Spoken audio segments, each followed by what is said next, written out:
from light switches to cooking food. Through my work I use it in computers, and again managing facility. I use it every day, all day probably, and I wouldn't be able to work if it wasn't for electricity or anything like that. Well, all matter actually requires energy. Even the rocks and the earth require energy just to hold their shape, hold them together. Without energy they'd dissolve into nothing at all. But energy more fundamentally powers our society, powers our economy. Energy is necessary to do work, to transform matter into the goods and services that we think we want to maintain our well-being. So energy is actually a form of enhancing our well-being. It's a form of economic activity necessary to maintain that social well-being.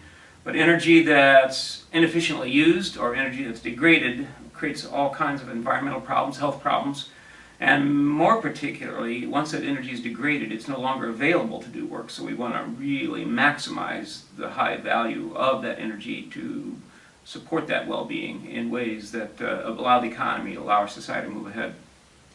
So energy enables us to create order from disorder, and out of that order we hopefully create a sense of well-being and a sense of increased value. Energy comes in different forms, and some of it is useful and some of it is not useful.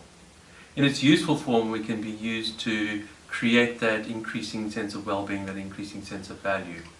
In its wasteful form, or its non-useful form, it can lead to environmental degradation. At the moment, access to energy is very easy and therefore can be seen as too plentiful. And because it's very plentiful, it means that we waste a lot of that energy.